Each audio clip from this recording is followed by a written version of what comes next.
passionate about Cleveland sports. He's going in, touchdown! Browns, Indians, Cavs, the Big Ten, and more. Cleveland is a city of champions once again! Andy and Jarid, Cleveland and beyond. A swing and a drive! To deep right! Here are your hosts, Andy Billman and Jarid Foster.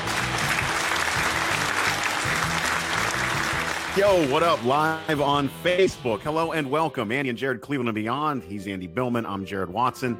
And this podcast is a part of Waiting for Next Year. Check them out. Original Cleveland sports reporting at waitingfornextyear.com. Well, I know you have something written down in this rundown, Andy, for me to read as we start this thing.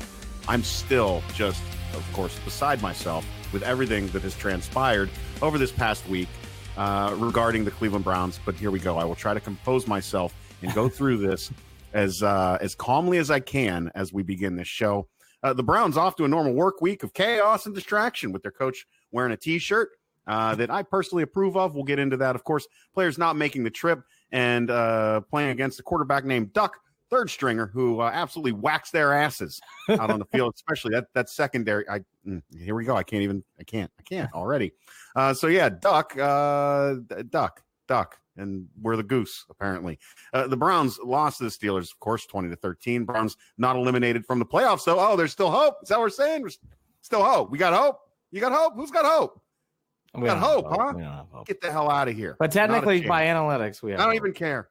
We will discuss the T-shirt gate. Odell Beckham Jr. Oh, this is great, too. This is wonderful what's going on here.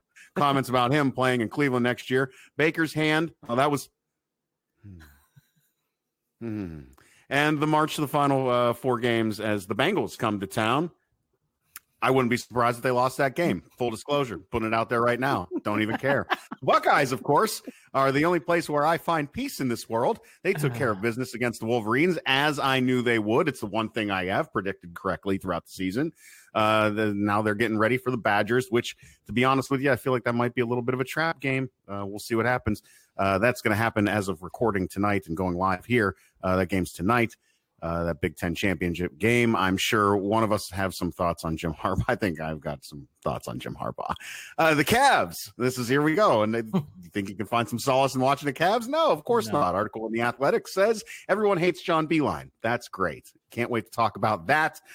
We will discuss. And, of course, let's put the cherry on the top. Will Lindor be in Cleveland next season? Rumors are already flying. He's probably going to be gone. Great. Let's go. Come on, Andy, start. Cleveland Browns. Hope everybody had a great Thanksgiving. Hope everybody got extra stuffing and extra mashed potatoes. Because it all died suddenly on Heinz Field. Yeah. Look, hopes and dreams died on just an awful loss. And what's ironic is the Browns even had a 10-point lead in this game, Jared, which is amazing. It doesn't even feel like they did. The tougher team and the smarter team won this game. The Pittsburgh Steelers are a better, tougher, smarter team than the Cleveland Browns and improved in this game. They gutted the win out. They did what they had to do to win that game. They made the plays they needed to play. The Browns lost this game mentally. They were not mentally prepared to go into this game. I actually thought it started with the Freddie Kitchens T-shirt thing, which I thought was a stupid move on his part. It didn't cost him the game, but that was really stupid. You got and for him to double down after the game, which we'll get to, is ridiculous. The thing, then Randall doesn't practice. There's some rumors about that we'll get into about why he didn't practice, but he doesn't go to the game because of an internal matter. And then everything happens on the field that's been happening on the field. And so here's what I'm going to surmise this season as, and maybe we shouldn't be surprised. The Browns have been distractions or have had headlines or have had buzz all year long. In fact, I would even debate it started with Hard Knocks and it hasn't stopped. It's been full go. There's always shit going on. It's a propeller. It's the Cleveland Browns vortex. That's my term I'm going to start using. Every day there's something going on. There's new, and this gets faster. It's impossible. It's just impossible to keep these things going. And again, we're going to get off to the big topic because it's Freddie Kitchens. I don't think the T-shirt thing cost him the game, but wearing a T-shirt right before a big game like that, when he was alluding to on Monday, hey, we want to put that game in the past. We really want to start focusing on the future. And you wear the T-shirt's great. That's fine. People like Jared, myself, and others can wear it. But you're on the fucking Browns. You don't need to be fucking wearing that T-shirt like that. And you're actually, it is. And if they'd have won, it wouldn't have been an issue. No, but Jared, if they'd went in there and kicked ass, it would have never. But guess what? They didn't. They lost. I understand that. No, Jared, they lost though. But Jared, they lost that game, and that T-shirt sums up this whole fucking season. The T-shirt. It does. Well, you don't think that T-shirt was a cool thing? You don't think the Pittsburgh Steelers players were coming in with their own T-shirts? I don't think that's the problem. Because they're pissed off about what Freddie's doing. I don't think that's the problem with the team. No, I don't think the T-shirt is the problem with the team. You don't? No. Oh, Jared, you don't think that T-shirt represented what this was going on? Like the T-shirt itself is great. Let me make sure I'm putting out there what you're understanding. I think the T-shirt's fine. I love the T-shirt. I love you wearing it. I love everybody else wearing it. I don't want players or the Browns to be wearing a T-shirt. That's not for them to wear. It's not for them to wear. They need to be focusing on the games, in game. And by the way, he was the one saying, we're not going to talk about the Pittsburgh game. Then the day before, a day after, whatever the fucking was, before Thanksgiving, he's wearing a T-shirt like that? It goes against everything he was saying the whole week. Right? Or wrong? That T-shirt sums it up, everything that this has been about this whole year. It's all been about headlines, grabbing stuff, being cool, being fancy, dancing in commercials, and now, boom, we got beat by a quarterback named Duck. The Steelers ran the ball harder than we did. Our offense, defensive lines got pushed around. We had guys getting rammed into heating trucks. We had guys. This is the stuff that I care about. Yeah. This is the stuff that bothered me. Yeah. But the T-shirt thing plays a little bit of this aura of this whole season. It does. To the game itself, Freddie Kitchens, again, had a hard time getting a lead, having a better team, and Tomlin ran laps around him before this game was over. Laps. Look, there's no doubt the game was absolutely embarrassing. I mean, there's no doubt that the way that second half was handled in regard to not running the fucking ball at all. How about they had one drive? They had one drive, which was beautiful. Put them up 10 points, where they ran the ball consistently with Chubb and Hunt. Did a nice job, up 10-0. And from that point on, Jared, I can't tell you. I don't think there was not a whole lot more possessions going on with the Browns when it came to running the ball consistently. They might run the ball a play, but then go right back to other things. I don't understand that. These are the things that bother me. Does Freddie lose his mind mid-game? Does he lose his damn mind as the game goes on? What in the world made them think that they didn't have to run the ball to come back and win this game? Jared, what in the world did they think they were going to do? Jared, I don't know. I'm going to hit this again, though. I think Freddie's lost throughout the entire week, and including this game. He does not have a good sense of environment. It bothered me, too, during the Titans game, when he's catching balls right before the game and smiling to the cameras and holding the ball up in the air. Like, these kind of things have just added up. They keep adding up. And then Freddie has got to understand it's about wins and losses. And he talks sometimes like he thinks that way, but his big comment after the game was, this game was a learning experience. Oh, I'll give you that. No. Listen, I'm not even listening to anything post-game. You know that. And that shit is obnoxious. That is the stuff that drives me up a wall. Learning experience. What did we learn? Well, I don't know. Freddie, you know what you learned? You're probably going to lose your job. Andy, he's not going to learn until he watches the tape. That's the thing. No, he's got to watch the tape, my friend. He's got to watch the tape. That's an old Hugh Jackson thing. I don't want to harp on too much, but again, I thought the T-shirt kicked it off. I thought Randall. I didn't hear about the Randall thing till right before kickoff. Yeah, what the hell is up with that? So here's the latest that came out on that. Randall was asked. I'll be honest with you, there are several different rumors. He didn't want to practice. He didn't want to practice because it was too cold out.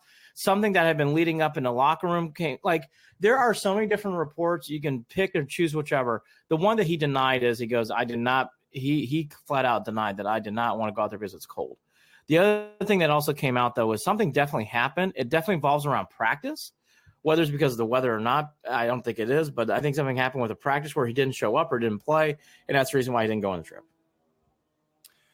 He is playing this week, from everything I'm seeing. Internal decisions regarding discipline and personnel have really it made me scratch my head a few times this year. Callaway was the one obvious move that needed to be made, but it also contradicts the way that he was utilized early on in the year with forcing him in there, which then made you wonder what the hell's going on with Higgins. And Higgins, I mean, I just don't understand. And by the way, Higgins is playing now. Higgins played. Exactly. I know. I know. Okay, so let's take a deeper look. This has been going on, I think, since Hard Knocks. So it's going on since the Hugh Jackson end of his tenure to today. All this has got Dorsey's fingerprints on it, right? I think John is a good GM. I think John's done a nice job building this roster. But, Jared, it has not produced on the field. It has not gone well on the field. And these hires and this hire of Freddie Kitchens is not going well. It's not going well at all.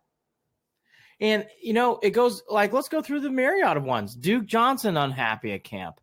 Everything that was, that's another example, too, where they didn't want to handle properly, so they just trade him and ship him off. Whatever happened to Jannard Avery this year? He wasn't handling it proper either, though. I mean, that weird press conference that he had with Duke Johnson. That was strange. But Dorsey coming out by saying yes. Oh, yeah. What started that? Teed up the whole thing. Yeah, and again, there's always moments with this team where it's just like, it's just never simple from head to toe. Going back to the game on the field, what was really look, it's so captain obvious. The Browns are such a better team than the Steelers right now. They have more talent than the Steelers. What is the bigger thing here that bothers me too is Duck actually outplayed Baker. And Baker has not had a good second year. People need to remember throughout the annals of NFL, there are history examples of quarterbacks struggling in years 2 and 3 even. They go on to have wonderful pro careers. Troy Aikman's the one that comes to mind. He had a rotten second year in the NFL, and he obviously came back to do what he did. So you can have a bad second year, whatever else. But, Jared, I think it's time to now – I actually want to combo Freddie and Baker here for a second. Baker Mayfield's not having a good second year. Am I being too harsh? No, you're not. It's not playing well. There's beyond the first drive of that's all they've got. Andy, there's this team identity has no identity. They have no mantra. They have no focus. They have no rallying cry. They're not a team, Andy. They're just not a team.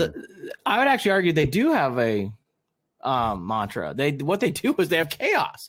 This team is very chaotic. They actually have so much shit going on. It's really hard to decipher. I mean, there is something always going on with the Browns every 48 hours. I mean, by the way, amidst all this other shit, they lost the Steelers. Baker Mayfield's hand gets hurt, and that was like second, third pages. That wasn't even the top story by Wednesday or Thursday. By the way, I know you didn't hate it. I thought it was ridiculous what they were doing in that position anyways. Yeah, well, I don't know why they weren't working the sidelines. I don't know why they didn't work themselves down the field. I just don't understand. Like we're going to heave it up 3 straight times. It was just ridiculous. That stuff did not bother me, but it did. But by the way, I'm on an island. Dumb as hell. It bothered everybody else. They didn't have any timeouts left. He wasn't going to get it to the end zone. True. It didn't make any sense. It's true. Work this. I know. The thing is that added to it was the injury. That series, I got to be fair to myself. I don't think that series of plays was as horrible because I kept thinking, God, a field goal here would be great just to get some momentum back because the Browns had lost all their momentum at that point. So I was just hoping for a field goal to get something going, but something that you're not going to get a field goal that way, though. But by the way, I know. You got to chip your way down the sidelines, get out of bounds. But Jared, that's why I'm going to loop back to what we start off with. That's an oxymoron for this team. They don't play that way. And by the way, they don't have. They got 2 touchdowns, I guess, in that time. I mean, they just don't have the ability to do stuff like that. The interesting thing, too, about this game that really, I guess we should have thought about more, and we did. Both of the lines on this game were terrible. The offensive line for the Browns really had a hard time stopping. Felt like Watt was in the backfield, and I forget the other guy's name for the Steelers. He was in the backfield every other play. They just had constant pressure. Jared alluded to it. I was going to hammer it too. Why you only run the ball 24 times in this game, I have no idea. Chubb only got 16 carries in this game. He basically was he was a ghost in the second half. I don't remember Chubb really playing much in the second half. I think Hunt had plays here and there, but nothing really. The other big thing, too, in this game, Jared, all that to be said, the Browns had a moment where they came back and it looked like, hey, here comes an interception. They're down 7. It's in the fourth quarter. Here's a chance for them to actually get something here and get back in this game. And what was amazing in a game that you could feel the game was slipping through the Browns' hands. 3 plays, incomplete pass, Hunt, short pass, no gain, and then a horrible sack in the pooch punt. Jared, those 4 plays to me summarized the whole season of the Browns. They finally get an opportunity. They finally get a chance to get back in this game in the fourth quarter. And on 4 plays, they just couldn't get it done. And then later Baker, throws the interception and away we go. The Browns have a lot of work to do. It's going to start to become about next season now because the season of whatever we thought this was going to be is definitely not going to be happening through here on out. So I think that kind of stuff is now going to go away. I think, Jared, the other big thing, too, that now is going to really be playing a part of the season is not only is what next season, but how's next season going to look, which I'm surprised we're saying. Meaning, is Freddie going to be around? I guess we start wondering about OBJ a little bit too, because his comments were kind of strange. Are they going to re-sign Hunt? Because he's only on a 1-year contract. He is a restricted free agent, so the Browns have the ability to bring him back. But these 4 games, I don't agree. I've been hearing some people saying, these 4 games don't matter. These games matter a lot. Because Freddie, if he goes 8-8 somehow, which isn't impossible in these games, he's going to save his job. If he goes 7-9 and under, I think all doors are off, in my opinion. But these 4 games are huge for Freddie Kitchens. 7-9 is very much in play right now. 7-9 is a fireable record. 6-10 is very much in play right now. Yeah, Jared, I think 5-11 is in play. I can see the Browns losing out. If they aren't careful, I can see the Browns losing out. What an absolute! I mean, Andy, do you ever think we'd be here right now? With this team? I did after the Broncos game. I'm talking from the beginning of the year. Oh God, no! Oh, Jared, Jared. The only question we had was about our kicker. That was the only question we had, really. We even poo-pooed it. The thing that all of us did as Browns fans, we did not understand the enormity, and we should have. We're very smart fans, but we didn't hype it enough. Is Freddie Kitchens ready and able to handle this job? And he hasn't been able to handle it. And Jared has gotten progressively worse as the season goes on. And I know you don't probably agree, but this T-shirt thing and him doubling down on it emphasizes everything that's been going on. Like, you got to understand, you're wearing a T-shirt like that out and someone's taking a picture of it. That's going to go viral. That's going to go in the Pittsburgh locker room. Why are you doing that? Stop it. Stop. You were the guy who said we're going to put that game behind us. You don't put the game behind you. Those T-shirts and those things are made for fans or people like Jared and I and other people to wear. It's an awesome T-shirt. You putting it on yourself and just so fucking stupid. I mean, if my daughter told me to put it on, I'd put it on. Well, that's not. He did have a jacket over it. No, Jared, no. I just don't. It's a big deal. There's enough. I just think there's enough things to get pissed off about and worked up about. I like the idea of having the rivalry be back again. I like the idea of coaches doing and saying shit to get at each other's, to goad at each other. I don't care about any of that stuff. Well, he got care about it. I mean, congrats. Because because it's not like Tomlin didn't act like nothing was wrong with the way that they had handled things, and that didn't aggravate. That bothers me more than a T-shirt. Like, come on, I just don't. I'm sorry. I think that we can point to more tangible things to be pissed off about in regard to either the play on the field or the behavior of, Tomlin. Let's talk about Tomlin for a minute. This is a guy who tried to trip players in the middle of a game. Like, wait. That's a different discussion. I know it is. I understand that, but my point is, that the argument, that the rivalry, I want the rivalry to be back. I want to have a reason to get hyped. But don't you want to win the game? I want to win the game. Yes, and that's my point. That's a separate issue. Correct. I do want to win the game. Jared, I thought that T-shirt played a role. They all want to win the game. They want to win the game. They got to figure out how to play as a team. They got to figure out how to fucking run the ball when they need to run the ball. Well, they got to do there's a lot of things that need to be figured out. But the wearing the T-shirt, whatever. And now the T-shirt. Here's where I knew we had a problem. In the ESPN pregame, they showed all these Steelers wearing all these different T-shirts and making reference to the point of they're making known. We saw what you wore, dude. Don't worry, we're well aware. Yeah, you're right, and they did. And they came out and they punched. They hung in there and they ended up embarrassing Cleveland on their again. Right. I don't want to be embarrassed anymore. Well, we are. I want. Do you want what our head coach should do? Wear a hat and a Go Browns T-shirt and just go in the movie theater and be normal. I don't. We don't need to be in the headlines anymore. Don't worry. They're doing a good enough job of not being in the headlines very much at this point. I mean, there's nothing to talk about other than that they're a mess. What do we? I mean, really? What do we? Beckham Jr. dominating sports. Oh yeah, I guess there's that too. I mean, the Browns for 5-17 were in the news every day.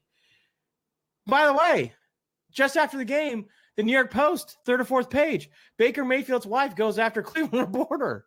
I mean, that's how much it's getting into. The Browns are in the news everywhere. Well, if it's any consolation, a lot of people go after Mary Kay. So. I mean, I just think the bigger story here, though, is the Browns are in the news every day, and not just in Cleveland. They are making the New York Post for different stories. That isn't even one of the stories we're going to talk about today.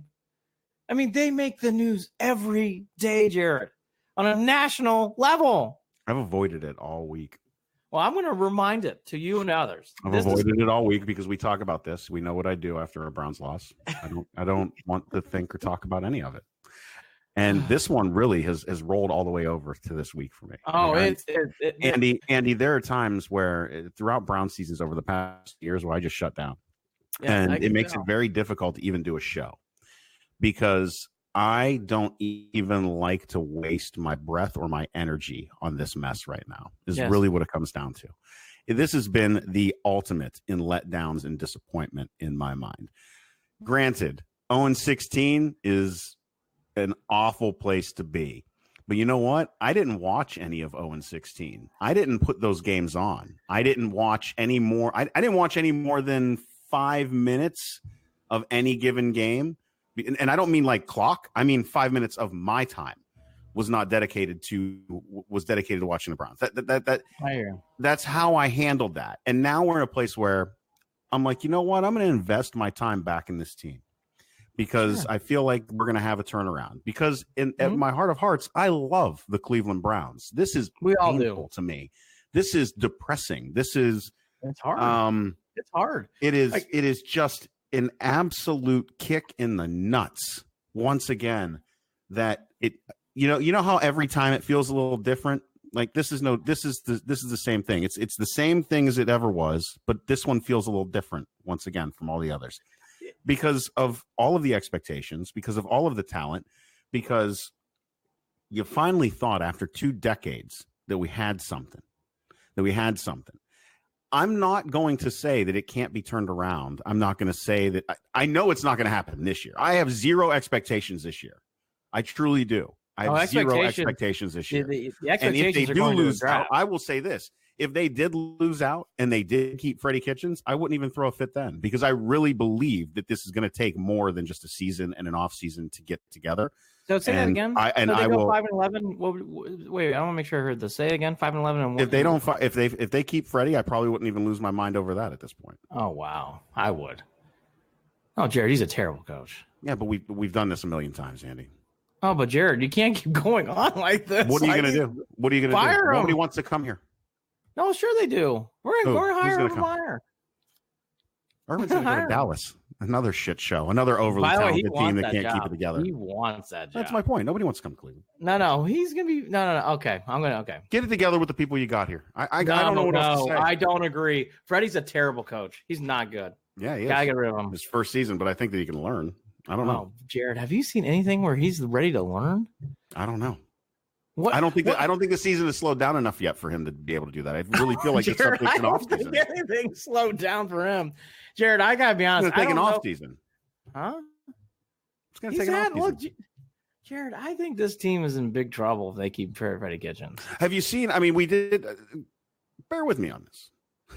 Bear with me on this. I'm ready. What did Belichick do his first year with the Browns? And no. Why do you hate We're not comparing Freddie Kitchens to. Why not? He's not. I cannot do this. Why can't you have the conversation? He is not Bill Belichick. I didn't say he was. I said, what did Bill Belichick do his first season with the Browns and his second season with the Browns and with the talent on that team? I'm asking. Dead serious. Team, what did he do with those guys? This team. Shit season. They won 6 games his first year. Bill Belichick.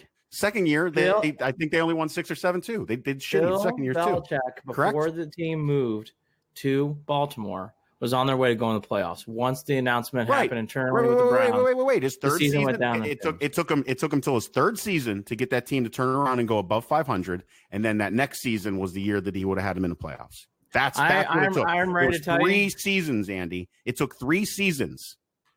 Jerry, I'm ready to tell you he's not Bill Belichick. 3 seasons. That's not what I'm saying. All I'm saying, I'm not saying he's Bill Belichick.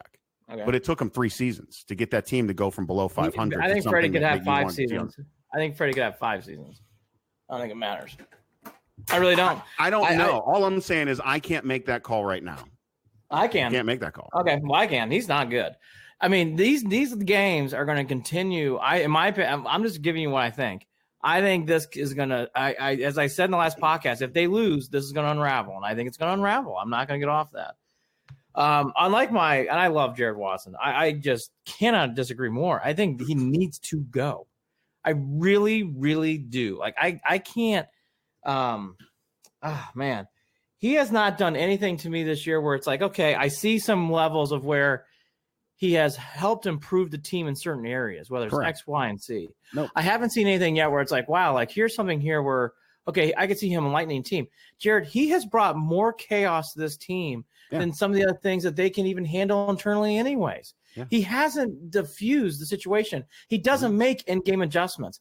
He is really good at structuring drives right out of the gate. The Browns actually usually on the first drives of games usually do pretty well. Yeah. Outside of that, as the game goes on, he has a hard time managing things. And it goes back to the Dolphins game too. What was that guy doing late in the game when they were up 13? Throwing the ball across the middle and getting picked off. It got taken back because of a penalty. He doesn't learn from his mistakes. He keeps saying learning experience. It's like, you haven't learned. You have a wonderful running game here. You weren't, okay, it wasn't great, but you were running the ball pretty decently against the Steelers. And as the game went on in that one drive where you scored to get up 10 points, it was Chubb and Hunt. It was beautiful. Why didn't you go back to that? What are you Andy, learning? I agree. I know that. What is he learning in these games, Jared? I don't get it. And I don't think and I'll tell you, he has an enormity of vortex buzz around this team already. Baker Mayfield, Beckham Jr., love these guys, but they create a lot of buzz. They create a lot of stir. And Freddie's not doing a good job handling that either. I said T-shirt before the game. He's got to start learning. Calm this down. Get back into the game. Listen to what you're saying in your own press conference. I don't think that you can do any of that until I don't think he's going to be able to do that until he has time to pull himself out of the situation in the offseason and look back and reflect on everything that went down. I really that's just how I feel it goes. I think that's a very hopeful. There's too much. It's not even look. I'm just saying if that's what's going to happen, that's the only way it's going to happen. I'm just saying the expectation of him doing it as the season goes on. Maybe that's just not feasible. That's not a sign of a good coach. Well, when he's looking into prepping for each week and the hours that they're putting in and the way he might have tunnel vision with the way that's going right now. He might need the end of the season to be able to look back. It might be going faster for him than he ever expected. Yeah, by the way, that I agree with. That I agree with. And here's the other thing. Freddie Kitchens is a person. I love Freddie Kitchens. Yeah. I would buy, by the way, Jared, Freddie and I would all wear the same T-shirt and have a great laugh for the game if we weren't playing and being in the organization for the Browns. I know. But being a part of that organization, you have to dress the part too. It's a part of the job. To me, Jared, it's one of those things where it's like Jay Gruden, the week before he gets fired, is caught smoking, smoking and drinking outside of a bar. It's kind of the same look going on with Freddie Kitchens right now. It's like it's not a good look. Play the part. And I agree. I hear what Jared's saying. The season has moved fast. It's been on roller skates. But there comes a point where adjustments need to be made, and he is not making adjustments in or off the field. There's constant distractions. Like Demarius, like here's the latest one. Out of all this shit that's going on, why all of a sudden on Sunday? And by the way, I'm happy. Why all of a sudden on Sundays Higgins running routes again? What happened there? Now we're just gonna start putting him out there again. And now there's maybe Ratley wasn't available. Yeah. Oh, by the way, all right. Now let's go back to the game. Special teams are slowly getting back to what we were in the past few years. Missed tackles we're crazy. Slowly going back to the same old shit where it's like missed tackles. Oh, God, that guy Thomas in the end zone makes a bad play. I mean, it's slowly going back. Jamie Gillum coming flying over the top, almost ruining the downing the ball. Slowly going back to the unspecial teams. Outside of a good punter and a kicker who actually in big spots makes big kicks, the Browns have really started slowly going back to what they were before in special teams, and they're going back there again quickly. Again, to what Jared alluded to with Tomlin. Tomlin's not perfect, but Tomlin did outcoach Freddie in this game, and he made some big time in the league. A lot of time. Yes, he did. But a lot of time as the head coach. Yes, he did. A lot of time to build a culture. A lot of time. So what would you think that Freddie Kitchens' culture would look like in 5 years with the Browns? I have no idea. I honest to God, I don't know. I think I know. I don't think it's going to be good. I think it's going to be a losing culture again. After 5 years? Yes. I'm not seeing this team getting better, Jared. I'm not seeing this team getting better to where it was. You and I had so much excitement in the brief Greg Williams tenure, all the way up into that game, which the Browns should have never lost. I won't go back there today. But okay. In that last 8 games, we had so much excitement, so much hope, and that has not even come close to this year. And that, to what you said to a few minutes ago, that is jarring and shocking. Shocking. It is shocking how they've not even come close to that. It's actually to the point where it's like, is Greg Williams really that much better at this than Freddie Kitchens midway through? Because that was a mid-shift change too. I don't know. I think maybe part of where I'm coming from, Andy, on all of this is that we've done everything, right? The team, the organization, they've done everything. They've gone from analytics to bringing in guys that are well known in the league to, focusing on certain areas in the draft to trying out different quarterbacks. I mean, they've tried every single fucking thing that they could in 20 years. The only thing that has been consistent and constant throughout 20 years is change and chaos. That's it. They've got to keep changing until they get it right. And this is time for another change. The Browns cannot keep Freddie Kitchens here because I think the season's going to unravel and they can't keep him long. It's going to get worse. I hear what you're saying. He's not getting fired before the end of the season, Andy. No. I don't want him to. That's different. I don't want him to. He needs to play these games out. These 4 games are big. These are big for his career. Huge. But I still think he's going to go 7-9, 6-10, something like that, and he'll be gone. It'll be good, and it'll be a fresh day, and it will be good new change, and it will hopefully bring order to this. I think it will. But I don't think – I know what you're saying. I hope to everything that this new coach, whoever he is, will bring stability and will be here forever, and I want him to be. But, Jared, after I'm telling – I know after 12 games, I'm good. I'm good. Pretty good.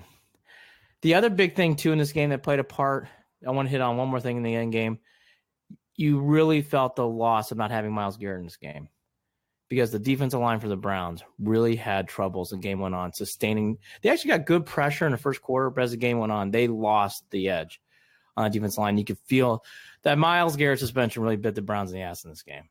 And you saw Olivier Vernon have to hobble off the field at one point too. That knee is not healthy. He's not going to be good the rest of the season. That's a given. No. There's no way he's really hurt. He's really hurt. And by the way, Sheldon Richardson, I hope he's okay. He took a hard knock on that heater on the way out, going on the sideline. He did, so. Yeah, and on that same play, the Browns had 2 guys underneath the tent. 2 guys under the tent after that play. Yeah, that was fun to watch. That was so Browns. So Browns. I was actually going to ask, is the Browns? It's not Richardson's. It's not his fault, but it's so Browns. Yeah. So Browns. It is so Browns. The secondary. This is the thing too that people like Duck can take advantage of. Wherever Greedy Williams is, just heave it. Yeah, I do. The last 4 games of the season, that's exactly how I prep. I would say, Browns are not going to get any pass rush. You're going to have time in the pocket. Throw downfield to wherever Greedy Williams is at. Yeah. Point blank. Period. And oh, by the way, Denzel Ward, he had a really terrible game. He did not turn around and look for the ball. I don't think one time that entire game. Yeah, I'm not as okay. Here's another moronic one. Here's another opposite opinion for you and I. I thought Ward played okay, but he definitely doesn't. He has never. I don't think it's ever going to. I don't think it's going to continue with him. Yeah, I don't think. I think he played okay. I thought he had one. Duck had a magical couple quarters, and happens. He threw the ball right where it should have gone, and he does need to turn around more, but that's not who he is. I don't think it's going to change. But yeah, Ward had a couple bad moments. And you know what? And Duck had moments where the Browns didn't take advantage of that interception. And again, those 4 plays. It's been the Browns' offense this entire season that has been the biggest disappointment. I want to go through those 4 plays again. Incomplete pass, hunt short pass, no gain, bad sack, pooch punt. The Browns had the ball inside the 35. Could not do anything. And that's the biggest difference here, to where I think, to your point about why I think we need to get someone in here, Jared, who can structure out Baker Mayfield and help him out. Because I think Baker's going to be a good quarterback in this league. He showed things last year. You just don't forget how to do that. He is going to be a good quarterback, but he needs help. So I will say this to your one thing. If you want to keep Freddie, fine. But he's got to get some help in there to get this young man right, because he's a good quarterback and he's not playing like a good quarterback. He needs help. Any credence to the rumors that it's Monken that's has more input on that first drive than other drives? I don't know. I'm gonna be honest with you. I don't know, and I'm not saying that as negative or positive. I don't know. The Browns have gone back to these old ways where they say one thing. We love Chris Smith. We cut him on Tuesday. We do certain things. All right, that's an issue that I do want to discuss really quickly. That I think is an absolutely terrible look. Again, as good of a GM as we believe that John Dorsey is, shitty look. Yes, shitty look. What exactly are you? Did you need to clear a roster spot for? Because that's what they ended up doing. They elevated somebody, I believe, to I don't even remember what it's an offensive lineman or defensive lineman, something or other. I kind of overlooked it, but was it? I just didn't think. I thought to myself, really that important? And that's the guy you're going to go with. That's the guy you're going to get rid of. That's what you're going to do. Terrible look for the Cleveland Browns to get rid of a guy who just lost. Oh, Jesus Christ. I mean, I can't even. I honestly think that might bother me more than anything else that's happened in this. It was bad. Is what happened. Is what they did. So here's what happened after the Steelers lost. Mayfield's wife gets upset about Mary Kay Cabot. Baker Mayfield's hand injuries whip in. On Tuesday, Browns cut Chris Smith. On Wednesday, Randall and everybody else responds to the game. Randall saying, "I played in Green Bay. What kind of report is that? I didn't want to go out in the cold. You got all crazy." Baker Mayfield's hand is fine on Thursday, and then the OBJ thing happens. Here's the OBJ comments and what really fueled the last 2 days. And it was big news. It was everywhere on SportsCenter on Friday. "No one knows what my future holds like tomorrow. My locker's right beside one of the men, Jarvis Landry, who means a lot to me. I think about coming to work and seeing him every day and how special this could be. So I couldn't sit here and tell you where I'm going to be. Where I'm going to be here, where I want to be here, where I don't want to be here. This is exactly where I'm at now, and I wouldn't want to be anywhere else. God has a plan, and the offseason will figure itself out. I figure I've been here answering questions before about the next team while I'm on a team already.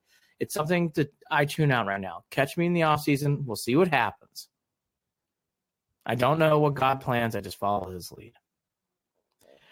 After that became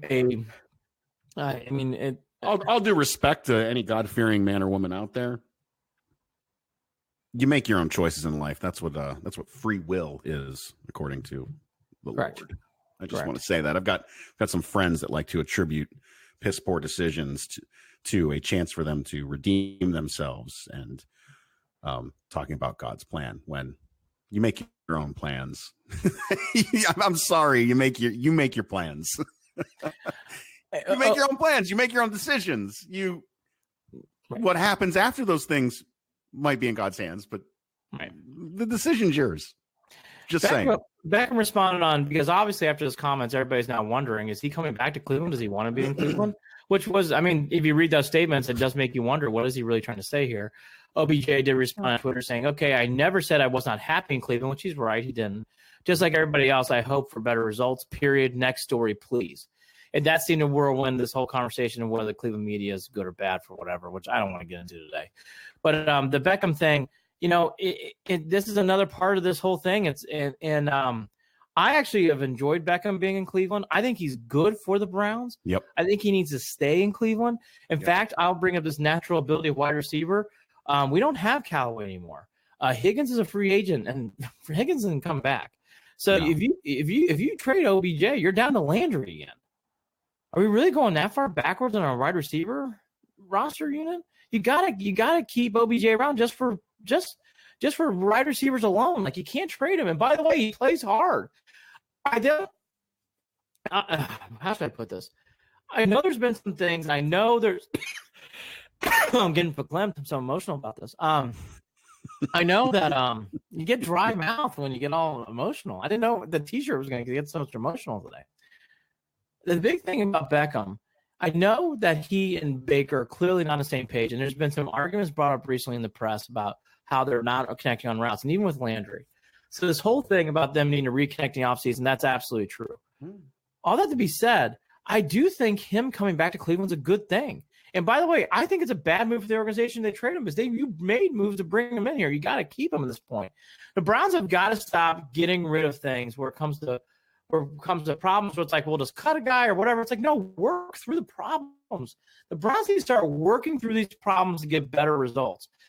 Get OBJ in there and be like, hey, look, we hear the comments. Like, let's talk this out. Like, how do we get things better? And again, Beckham needs to be a part of it too, and so does Mayfield. And I'm sure they are, and hopefully they are. But they do need to connect better.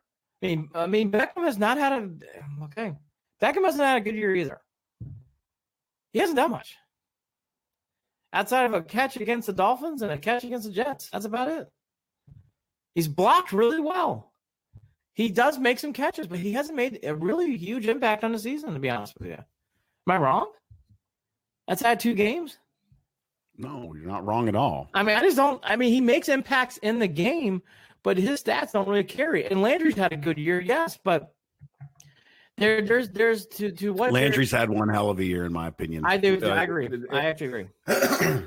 There's 3 guys bigger than even the numbers that show it. Just, I mean, for the player that he is,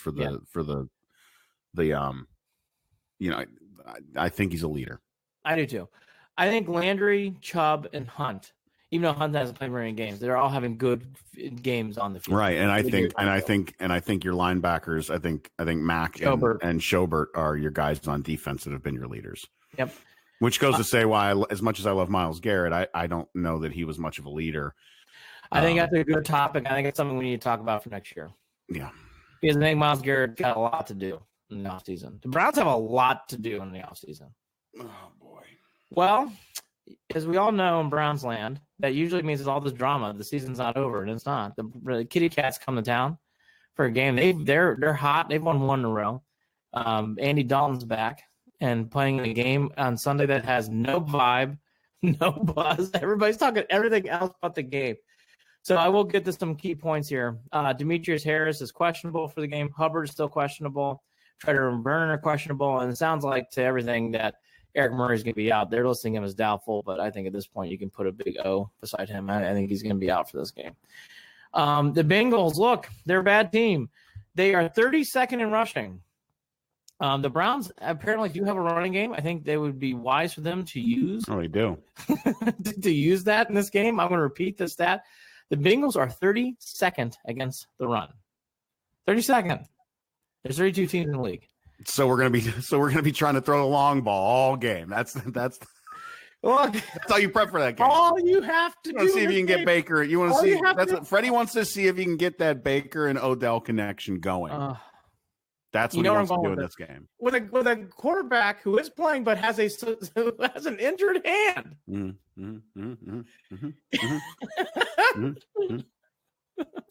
They should. I mean, let's be real about this, Andy. They should run the ball between Kareem Hunt and every time. They should run the ball 60, 70, 80 times. 50 times. 60 times. They should run the ball 60 times. They should treat it like they should run it's Navy. It's a Navy game. Yes. I mean, honestly, it's a Navy game. That's what they should do. Just run the ball. That's it. Just run the ball. They're not going to. Too flashy. Air raid offense. Well, air raid offense. And then you know what they're going to do? They're going to lose 13-10. Is that your prediction? At home, yeah. It's my prediction. 13-10. Okay. Bengals. Even though he is not my head coach, I think the Bengals the Browns will find a way to run the ball just enough to win 20-10. I think that'll be the score. Browns ain't putting up 20. Get the hell out of here. Not happening. Yeah, they'll score 20. I think this is the fail-safe game.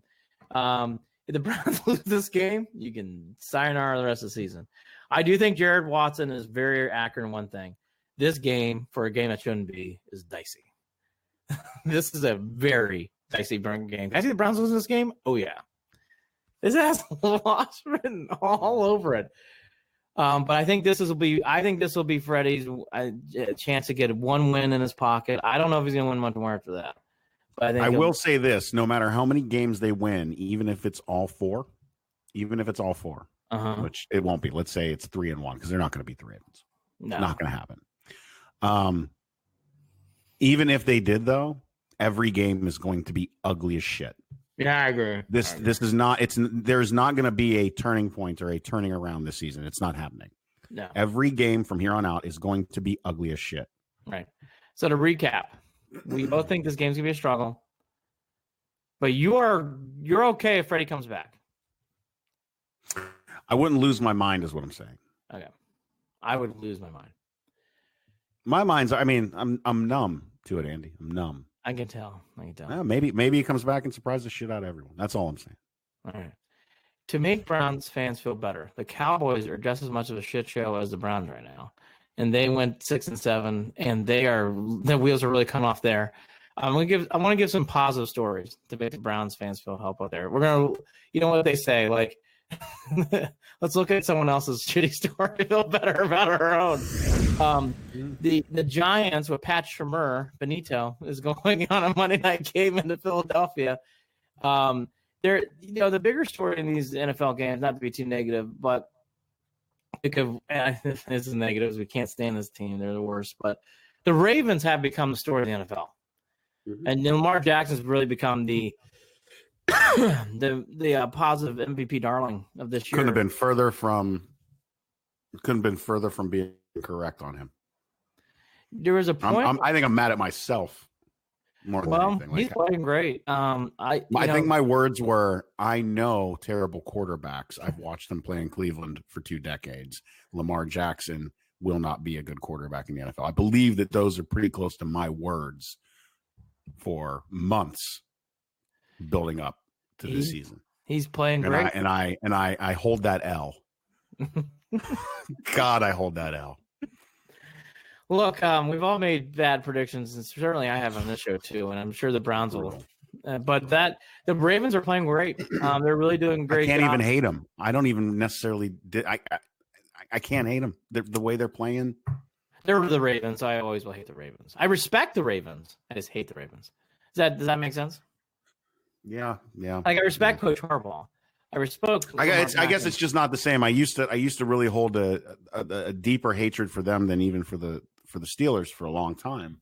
I still do. I don't like the Ravens at all. I think there's an obliviousness to in their fan base to what actually they did, to the Browns that I don't like. I think it's like you don't even realize why don't we what you guys did topic? To us. That I genuinely I just don't know that I can have. I'm going to get Steelers now. I'm going to get very passionate about this, so I'm going to save it for the Browns-Ravens week because I think it's a great topic to bring up. And I think we'll need something to talk about. So that will be a great topic to bring up. Because I've lived here. I've lived here for too long. Here's a couple of the games to watch. Sunday, I mean, I know the Browns may have won, but the Niners and Saints, you want something on the background, will be a good game. Also keep your eye on Chiefs-Pats. It's a great game. And like I said, the Sunday night game is great too, the Seahawks and Rams. The Rams' last chance there to get a win. Have we talked about the Browns enough? Do you want to bring up anything else before we get to Kevin Love trade rumors? I didn't want to talk about the Browns to begin with today, so I'm done. Just talk. We spent 49 and a half more minutes on the Browns than I wanted to. Let's transition to the Cavs. Did you have a good Thanksgiving? Cleveland Cavaliers. Good. Didn't you have a fun time with your friends? Went out? No, well, yeah, we did the one night. Yeah, we went to a little Irish pub. Time, we right? had some beers. Thank you. Yeah, we did. In 5 to 10 more minutes, we're going to talk about your Buckeyes.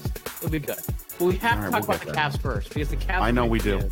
I know. All right, so let's get to the topic that has been swirling around since day one, and now it's really becoming forefront. Kevin Love rumors are coming out now that he looks like they're going to try to trade him at some point, which has been always a story. It's not like it's breaking news. It's kind of this news that's made come more to the surface again.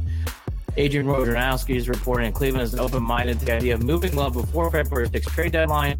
Should the Cavaliers find a request, they want a package of young assets and future draft picks, of course. I mean, that's what the Cavs need at this point. I'd also say anybody who's over 6'10". The Cavs are really, really decent front court help. So, we talked about this at the beginning of the year, and Kevin Love certainly had a first 9 games where he was really in sync with his team and everything else. The Cavs have really struggled ever since their 4-5 mark. They have really come off the rails. They're now 5-16 as a team. The bigger thing here is, Jared, I do like Kevin Love a lot. Tuesday night's loss to the Pistons was awful. I watched that game. It was terrible. It really exposed the Cavs' biggest problem, which is twofold now. One, they don't have front court depth. They just don't. They don't have guys who can go up against Drummond and against I can't remember his name at the top of my head. The guy that played for Oklahoma, he used to play for the Clippers, but anyways, they'll come to me but anyways, their 2 guys tore up the Cavs, and they really gave the Cavs problems. And then what subsequently started happening is the Cavs started covering and running around, and their defense got so loose that the Pistons just started going the ball inside, passing the ball around, and guys were just draining threes around them. It was like a 3-point contest. The Pistons really exposed that the Cavs have defensive issues still. And again, their front court, it's going to be an overhaul. Even with Tristan Thompson and Kevin Love, even if those guys stay, which I don't think either one of them will, I think, the Cavs have a major overhaul doing the front court. Their front court is just not to the snuff of these teams. It's just not. And it's actually, I think, affecting Sexton and Garland's play, which I know people come out saying, they're not good. I don't want to go on a big rant about that today. I will save that. But those 2 guys are good players, and they are just not getting any help because of what's going on around them. And so then all that starts basically happening on Tuesday, which boiled into an article happening right before the game via The Athletic, where a report comes out that guys are not happy with Beilein. Coming from the Athletic article, it's already gone to the point where players are looking past Beilein to his assistant J.B. Bickerstaff for guidance on these issues. Quote, guys are drowning out his voice, and when guys start searching for the next line for help, I believe you've lost them, end quote, from one Cavs player case. Of course, none of these Cavs guys are quoted with their names. These are just off the record. Not off the record. These are just non-quotable quotes. The little things become big things, and sometimes very big things. Another player said, end quote, our assistants are definitely more prepared for the NBA, a third player said. So, expected. Yeah. In a sense. I don't know if it's fair or not to go after Beilein. Well, I'm a much different. He's got a. I don't know yet. I know that Tristan Thompson came out and was pissed off after the game. Yep, regarding the comments and everything. Yeah, Tristan defended really the culture that they're building. Yeah, because in my mind, maybe they're getting pissed off at the semantics. Maybe there are some adjustments that Beilein needs to make regarding scheme and terminology. Which, if you're getting pissed off about terminology, like that's That's a little nitpicky. Well, yeah. At the same time, they brought him in here for a reason, and that was because he's going to be coaching these young players that are in their teens and their early 20s. Jared. So for them to say, that they're tuning him out, like, whoa, listen, big britches, slow the hell down. You've only been in the league for a year. Don't tell other people about how his game isn't for the league. Like, you got to slow your roll on your chattiness. I like the fact regard. that Beilein is going after him on the fundamentals, harping on lengthy film sessions. I think it's good. The Cavs aren't very good. I don't think that's a bad thing. Right. So they can cry about it. It's almost like when you're a parent and my son's like, I don't want to do my homework. I don't want to study for your test. Well, because they're looking at the rest of the league when they see all that. They want more of the flash. They want to do, they're looking at the record. They're looking at the record. You lost 10 of your last 11. Yeah, it's not good. Not good. Now, unlike what I said. That's not on coach. No. By the way, ready for this? I am on board with this. This is my guy. I love Beilein. He'll be all right. But this was coming because you could see the Cavs had really hit a wall. They have just not played well in these last few games. To comments that Jared saying after the game, quote, we've met, and it's like Coach said, you're just going to keep doing what we're doing because we really need this. We hold accountability. We need to play harder, stronger, tougher. Don't stop what you're doing, Beilein said, end quote. We were there. We were the worst defensive NBA team last year. What do we do? Practice less, end quote, Beilein says. I agree with him.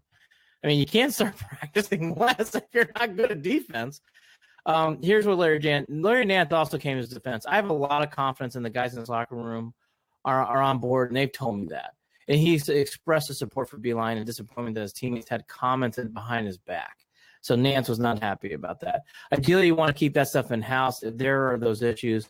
I guess that's today's NBA. I've never had an issue with a coach on my career. Him being no different. I want to play for him in Michigan. I am enjoying it, end quote, Larry Nance Jr. saying. And then Tristan went off in a big way, which I was glad to see. At the end of the day, if you're going to build a culture, a family, you can't have chatty patty shit going on. That shit's whack to me. Everyone's got to look in the mirror. There's only so much a coach can do, and there's only so much we can do. I like it. Well, and then he finished with, I love Coach Beilein. He's great for development, and he understands players have so much in them, and he wants to get the best out of you. I'm thinking the guy is pretty good. I'm probably the smartest guy in this locker room, so if I think I know what the guy is doing, then we shouldn't hear nothing else, to be honest. That's right. I think right now, Jared, we've gone so long on the Browns that we can't do a lot on the Cavs. For fans out there, they play tonight in Philly. You got to keep your eye on the Cavs because the Love situation is going to get ramped up. The trade deadline starts up I think it's December 15th it starts. So it's going to be coming up quick. I do think Kevin Love is on his way out now. I think that's apparent. I don't know about Thompson, but I think Love is on his way out. We'll have to see if they'll ship both off. And again, I will warn, that makes sense to me because the Cavs are in a position where they need to start trading back to get better. And I know they're in a rehaul. We all know that. They're in a rehaul. So I'm not saying it's not crazy. I get it. I do. But I will also say I think when you lose a Love and you lose Tristan Thompson, the team could get worse. Yeah. And we talked about it before we started this, is that this might be a longer rebuild than we expected. Yeah. But here's the thing. We've seen a short window too, Jared, and I love that short window of hope at the beginning of the year. And I do think this team will get better as the season goes on. But I will say, all that to be said, and this happens with the rebuilds, the Cavs are in a rough rut right now. They're down on themselves, and they're taking it out on the wrong thing, and they think they know better, and they all need to be slapped around a little bit. and shown the light. Maybe, it's amazing how 2-week stretch in the NBA has thrown this whole season off. Again, those 2 weeks back in November we talked about it. They didn't win any of those games, and the season's never been the same. So to the famous Freddie Kitchens line, you got to face adversity. Well, the Cavs need to face some adversity here and get through this because the season's not going to get easier because they play Philly tonight. So it's not going to get easier. The good news is they do start playing some teams that aren't as good coming up, so that will give them some relief. But, boy, you hate to see this stuff. This stuff does happen. I think the thing for the Cavs, though, does get out there. I heard so many people say this. I think Sexton is a good pro. I don't know if he's gonna be great. I think he's good. Garland, we're not sure yet, but give these guys a little bit more time. It's just you can't make decisions when a team doesn't have front. The Cavs have good forwards. They have good guards. They don't have a center or a power forward right now. I know they consider Tristan Thompson a power forward, so maybe I should bite my tongue. It's okay, you got one, but they really need more. Jared, when they walk on the floor, the guys in the other team are so much taller than the Cavs. It stands out immediately when you watch these games. The Cavs are just not a big, tall team. They are just not. Mm-hmm. And it's it's starting to really eat them up. So we'll have to see how this goes along. But, boy, for a week that's been covered by the Browns, the Cavs have been noisy. There's been a lot of stuff going on with this surprisingly team. Noisy late in the week. Yep. Yeah, really, really a lot of stuff. Okay. I love Jared Watson, so I want him to start feeling positive. So let's transition off the Cavs. I'll get more into that next week about the Cavs. Let's talk about not my Buckeyes, but Jared Watson's Buckeyes. They romped again. As he says, I can say it, he can't say it. The Michigan Wolverines took another beat down from the Buckeyes. As people like to say, the team up north. Mm-hmm. And, I'm going to go on I'll let Jared do the Buckeyes. I'm going to do the Wolverines for a second. Jared, there is a thing in sports called you have to understand what is going on around you. Right now, Jim Harbaugh doesn't understand. Beating the Ohio State Buckeyes doesn't start in August. It doesn't start the week of the game. It doesn't start sometime in November. It starts last Sunday after the loss.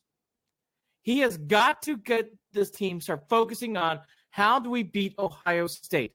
This team doesn't get it. Is Ohio State more talented? Sure. Does Ohio State have some advantages that Michigan doesn't have? No. The facilities are very good in Michigan. Michigan's got a long tradition of winning. So that bullshit violin stops right there. All these guys can recruit. Michigan can recruit just as well as Ohio State can. It comes down sometimes to wins and losses. And I'm telling you, someone who observes sports, if you want to go into, hey, Ohio State's got a talent advantage over Rutgers and Maryland, I will open up my ears and listen to this discussion. Michigan, I'm shutting down my laptop. You've got to get over these things, Jim, and your players do too. And that's why guys are bringing it up to you in the press, because you know it's going to tweak you. For a guy who played in Michigan, who was the quarterback in Michigan, Jared, I don't think he understands what it takes to beat Ohio State right now. I don't think he does. You have to focus. Now, it's been 8 years? You got to focus every single hour of your career and life to beating those guys. That's what it's going to take. You're not putting in the time and effort. That player's comments after the game said it all. We weren't expecting that. Well, buddy. What did you – that's just silly to say that you didn't expect that. Michigan. Just don't understand how. What would you expect? You're talking about one of the best teams. This is one of the best Ohio State football teams I've ever seen in my life. Yeah, I just don't. Comments like that make you go, what? It's the same mentality as the revenge tour. It's just out of touch. It's very much out of touch. And the fact that those players had that mentality is just silly. Oh man, it's damning. It really is. There's no reason. Andy, will Harbaugh ever beat the Ohio State Buckeyes? Yes, he will. But he's not figured it out yet. I don't think he will. He will. He'll beat him. You want to talk about someone not figuring it out and having a long enough chance? You don't think Freddie Kitchens, you say shut him down now, but you think Harbaugh's still got a chance to eventually beat him? Here's how crazy I am. I would hire Jim Harbaugh now for the Browns. I like Jim as a coach. I think Jim's a good coach. But he's in a really big rut right now in Michigan. He is. He can't beat Ohio State. Can't beat him. Jared, he can't beat him. He can't. Because he's not, and I don't think he ever is. We'll have to see. A lot of people said that about Cooper too, but he finally figured it out. It will happen. It will happen. This does remind me exactly of the John Cooper stuff we used to live through. Again, I'm not a fan of either team, but I used to live in Columbus during those days, and boy, poor John Cooper. Go out there every year and just get, as I like to say, his ass is waxed by the Wolverines. And right now, I'll be honest with you, in that game too, what's frustrating if you're a Michigan fan, Michigan had plays that were bad that contributed to the loss, meaning it wasn't just you saw Ohio State flex their muscles. Shea Patterson made some mistakes. They had mistakes on special teams. They were jumping off sides. Michigan's making mistakes that contributed to this loss. Ohio State actually had some opportunities. Like, here's a good example, too. And this is the only one, if I were Michigan, this drives in the head. First run of the game for J.K. Dobbins, the guy drops the ball right in the carpet, bounces right back in his hands, and he runs down for 20 yards. That is what's going on in this team. By the way, that scared the shit out of me. Oh, ooh. By the way, hey, they took advantage of their break, and Michigan didn't. So again, to this whole, and I did this a lot last year, and I don't have as much energy today because I took it all on the Browns. But this Harbaugh violin, they don't have as much talent. No. He can win this game. I saw opportunities for them to win this game. They aren't playing as well as Ohio State, and it needs to be said. They out-coached Harbaugh. Harbaugh needs to spend time to figure this shit out. I think they had opportunities to win that game, huh? They had opportunities to win that game, and they could not get themselves. And the game was competitive. The game was there. But if you make turnovers and you make plays on special teams like that, and you jump off sides, you are going to get blown out. And he did. He did. By the way, would Ohio State would have won this game? Probably, if those mistakes weren't made. Probably, but it would have been a hell of a lot closer. It would have been right there. But you can't even get – see, that's the point here. You can't even get to that point because you're making mistakes, you're making errors, and you just allow Ohio State to run all over you. And Ohio State is such a well-coached team, and they're so talented. They will run laps. They smell blood. They are sharks. They come after you. Right after that turnover happened, bang, boom, big touchdown Ohio State. That's what Ohio State does. Ohio State is a well-oiled machine right now. And if you're Michigan, you can't do this crap. And they did it. They did it. I really need to see Ohio State. I got to tell you, after the past 2 weeks, even though they did destroy a team up north, past 2 weeks, there have been some issues, I think, with Justin Fields throwing the ball early. Okay. That I worry about a little bit. I don't foresee that being an issue today. We'll see. I really need to see that flesh out a little bit more, and I need a solid win tonight. And it's got to be a statement win over whiskey. All right. Here's otherwise, I'm going to be a little bit nervous going into this. I think Ohio State's going into this playoff. So I will give Jared Watson hope. I think Ohio State's going to steamroll the Badgers. I think the Badgers are going to. They're one-dimensional. They're not going to. They're just going to steamroll. Like, can I see Wisconsin hanging around? Sure, but over time, Ohio State's going to drill them out. Well, just pay attention. We always know. I mean, Ohio State's a second quarter team. Yeah, that's when those points really start to come up, and it didn't necessarily happen. I don't think last week. But that's what they've been known for through the entire season. After the championship playoff, is like we did last year, we will do a championship bowl and championship preview show. We'll just do a whole thing. We'll look back at the Buckeyes, Wolverines, and Irish season. I think we'll bring on Nathan Baird. I got a Michigan reporter we're going to talk to, and I think we'll have some fun. We'll do the whole recap of the season then. The Bama loss was interesting only because of this. Nick Saban, for his team to have too many men on the field to lose the game is fascinating. It was a great Iron Bowl this year. And boy, the times changed at Alabama. That loss from Clemson, they really have never regrasped the same momentum this year. Even though they were on a roll and they played well this year, the Bama never had the same spark, the same jump, the same edge from that game. It'll be interesting to see what happens next year with Tua and that whole thing. So time will tell. There are some rumors he might be coming back to Bama. So we'll have to see what happens. Real quickly, I want to do more on this, but we've just taken so much time up on our awesome, lovely Cleveland Browns. There's a lot of rumors are coming out this week about Frankie being traded. The team of the week is the Yankees this week. Then there's some people saying the Dodgers, whatever else. Antonetti did an interview on K&R, and he basically said the same thing that he's been saying, but he actually added a caveat, which I thought was a good nugget and carrot for us to listen to here too. He says, obviously, you're listening to any kind of trades and any kind of players, and we get calls all the time, and you want calls. It means your team's good. It means people actually want to acquire some of the players in your team. What I liked he added, though, goes, let's reference Jim Thome. Let's reference Albert Bell. He also referenced Brantley. We might play out Frankie's contract and not trade him because that's what's best for us to get to the World Series.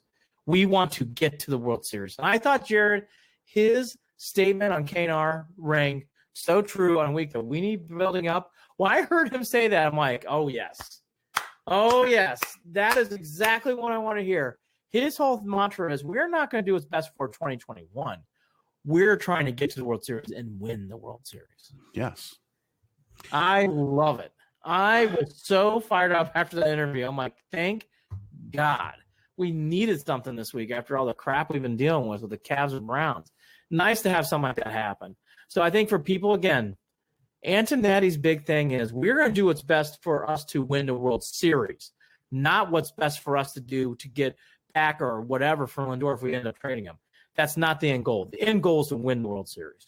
Now, my only advice is to not follow up with putting Dolan in front of a microphone anytime within the next couple of months. We're good. We heard from you. We're good. We're all good. Heard enough last year. We're all good. Shut it. Don't Stay talk where you are. at all. Do you miss Trevor Bauer? Today's show has been brought to you.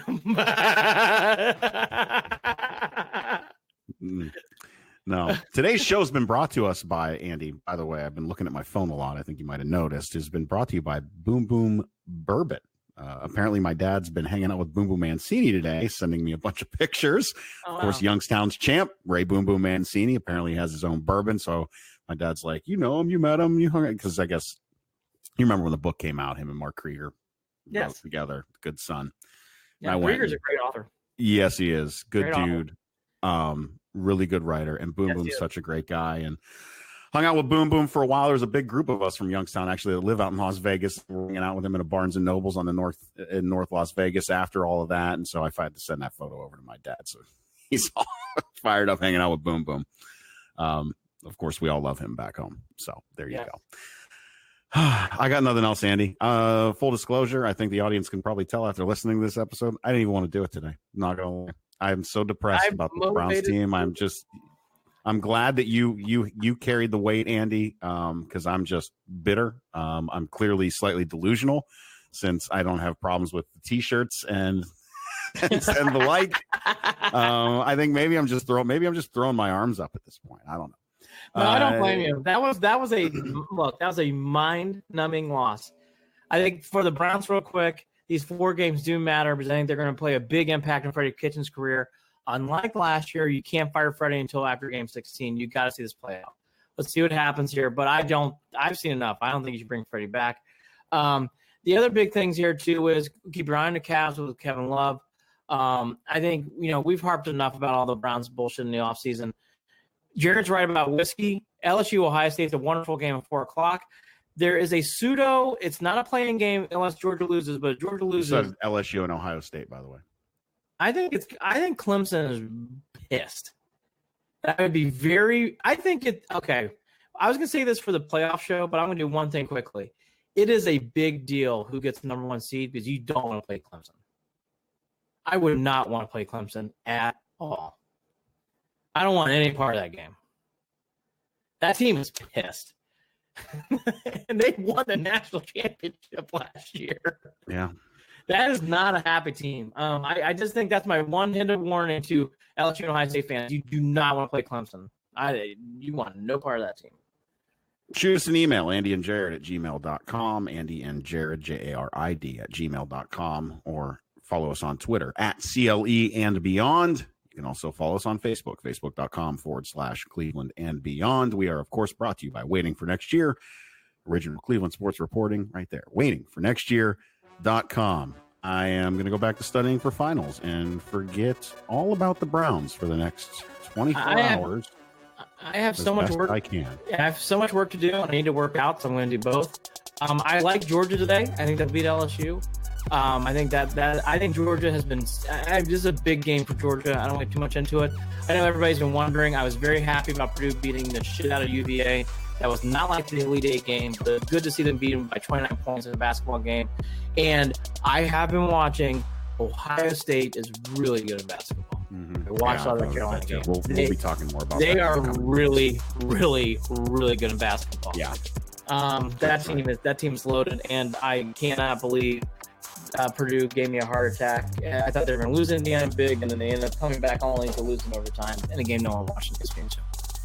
He's Andy Billman. I'm Jared Watson. Andy and Jared, Cleveland and beyond. Go Buckeyes. Go Boilers.